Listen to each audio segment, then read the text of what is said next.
বাইহাটা চাৰিআলিৰ প্ৰজ্ঞা একাডেমীৰ talent search কাম স্কলাৰশ্বিপ এক্সাম 2024 কামৰূপ জিলাৰ বাইহাটা চাৰিআলিস্থিত অন্যতম শিক্ষা প্ৰতিষ্ঠান প্ৰজ্ঞা একাডেমীৰ টেলেণ্ট চাৰ্চ কাম স্কলাৰশ্বিপ এক্সাম 2024 দেওবাৰে সফলভাৱে সম্পন্ন হয়। একাডেমীখনৰ শৈক্ষিক উপদেষ্টা ডক্টৰ নৃপেন্দ্ৰ নাথ তালুকদাৰ আৰু অধ্যক্ষ ডক্টৰ ত্ৰিগুণ ৰঞ্জন শৰ্মাই অৱগত কৰা মতে 2018 চনত স্থাপন কৰা প্ৰজ্ঞা একাডেমী বিগত সময়ৰ পৰা টেলেণ্ট চাৰ্চ কাম স্কলাৰশ্বিপ এক্সাম অনুষ্ঠিত কৰি মেধাৱী ছাত্ৰ ছাত্ৰীসকলক উপকৃত কৰি আহিছে।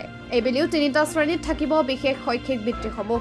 একেদৰে পৰীক্ষাৰ ফলাফলত প্ৰথম, দ্বিতীয় আৰু তৃতীয় স্থান প্ৰাপক ছাত্ৰ ছাত্ৰীক দিয়া হ'ব এই বৃত্তিসমূহ। উল্লেখ্য যে ছাত্ৰ ছাত্ৰীৰ বৌদ্ধিক বিকাশৰ স্বাৰ্থত বিভিন্ন সময়ত বিশেষ কৰ্মশালাৰ লগতে 2022 চনৰ পৰা টেলেণ্ট চাৰ্চ কাম স্কলাৰশ্বিপ এক্সাম অনুষ্ঠিত কৰি মেধাৱী ছাত্ৰ ছাত্ৰীৰ বৃত্তি প্ৰদান কৰি আহিছে।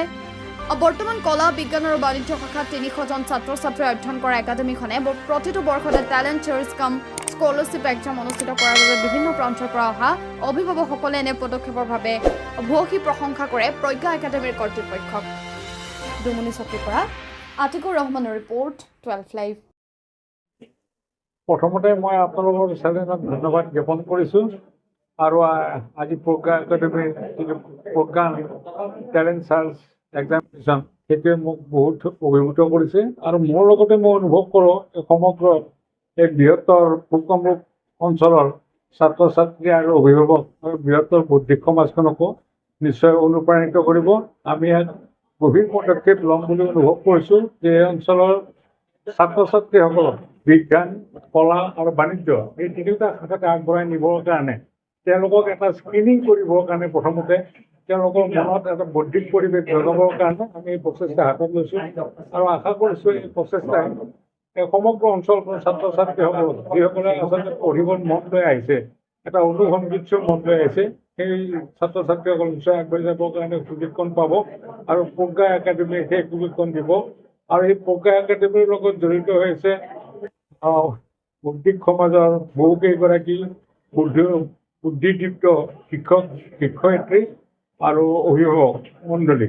মই আশা ৰাখিছোঁ এই অভিভাৱক অভিভাৱকসকলে আমাক অনুপ্ৰাণিত কৰিব আৰু তেওঁলোকৰ সুপৰামৰ্শই একাডেমীখন আগবাঢ়ি যোৱাত নিশ্চয় সহায় কৰিব। প্ৰজ্ঞা একাডেমী ছিনিয়ৰ ছেকেণ্ডেৰী স্কুলৰ তৰফৰ পৰা প্ৰতি বছৰে এই পৰীক্ষাটো আমি পাতোঁ। প্ৰথম অৱস্থাত আমি ফাৰ্ষ্ট ৰাউণ্ড বুলি কওঁ। সেইখিনি সময়ত আমি যিখিনি স্কুল আছে প্ৰতিখন স্কুলত আমাৰ যিমানখিনিলৈকে আমি পাৰোঁ আমি পৰীক্ষা পাতোঁ। কমেও 40-45খন স্কুল হয় আৰু সেই স্কুলবিলাকত পৰীক্ষা পতাৰ পিছত প্ৰথম যি 5জন বা 10জন ষ্টুডেণ্ট থাকে তেওঁলোকক আমি দ্বিতীয় ৰাউণ্ডৰ কাৰণে চিলেক্ট কৰোঁ। আৰু আজি আমাৰ ইয়াতে এই প্ৰজ্ঞান যি স্কলাৰশ্বিপ পৰীক্ষা আছে এই পৰীক্ষা আজি আমাৰ দ্বিতীয় ৰাউণ্ডৰ পৰীক্ষাটো এই অলপ সময় পিছতে আৰম্ভ হ'ব। গোটেই প্ৰক্ৰিয়াটো আৰম্ভ হৈছে। গতিকে ইয়াৰ মানে মূল উদ্দেশ্যটো হৈছে কি যে যিখিনি দুখীয়া বুলি ঠিক নকওঁ, আৰ্থিকভাৱে যোন অলপ দুৰ্বল তেওঁলোকৰ যিখিনি ল'ৰা ছোৱালী আছে, যদি তেওঁলোক শৈক্ষিকভাৱে শক্তিশালী থাকে, যদি চোকা হয়, তেনেহ'লে তেওঁলোকক আমি যিমান দূৰ পাৰোঁ আৰ্থিকভাৱে সাহাৰ্য দিয়াৰ কাৰণে আমি ব্যৱস্থা কৰোঁ।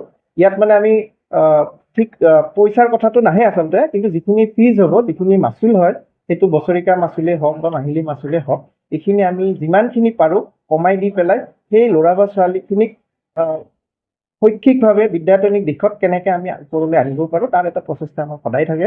গতিকে সেই উদ্দেশ্যটো আগত ৰাখি পেলাই আমি আগবাঢ়িছোঁ আজি পৰীক্ষাটোৰ কাৰণে। আৰু প্ৰজ্ঞা একাডেমীয়ে আমি সদায় চেষ্টা কৰি আহিছোঁ যাতে ল'ৰা ছোৱালীবিলাকৰ অকল পঢ়া শুনা বুলি নহয়, শিক্ষায়তনিক কথাটো নহয়, যাতে তেওঁলোকৰ যি বৌদ্ধিক যিটো দিশ সেইটোতো যাতে তেওঁলোকক আমি আগবঢ়াই আনিব পাৰোঁ তাৰ বাবে আমাৰ অহৰহ প্ৰচেষ্টা চলি থাকে। আৰু আমাৰ এটা উদ্দেশ্য এনেকুৱা থাকে যে যেতিয়া এইখন কলেজৰ পৰা তেওঁলোকে পাছ কৰি ওলাই যাব তেতিয়া ভৱিষ্যতৰ জীৱনকালত তেওঁলোকে সেই যিটো ইয়াত পোৱা শিক্ষাটো সেইটোৱে যাতে তেওঁলোকক উপকৃত কৰে তাৰ চেষ্টা আমাৰ অহৰহ লাগি থাকে।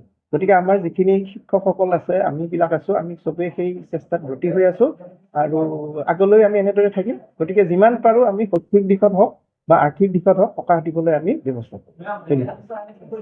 আচলতে আমি যিটো দেখা পাইছোঁ এই প্ৰজ্ঞা একাডেমীখন মই জনাত আজি 3 বছৰ চাগে হ'লগৈ।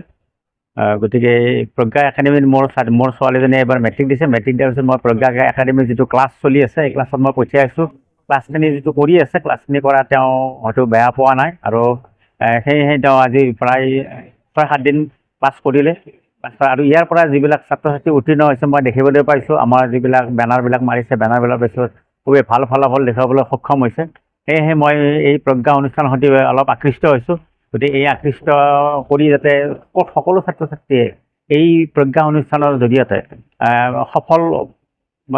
সফলতাৰে তেওঁলোকৰ লক্ষ্যত উপনীত হ'ব পাৰে, সেয়ে মই আশা ৰাখিছোঁ। আৰু ইয়াৰ যিখিনি কৰ্মকৰ্তাসকলে যিখিনি ইয়াৰ প্ৰচেষ্টা হাতত লৈছে, খুবেই শলাগ ল'বলগীয়া।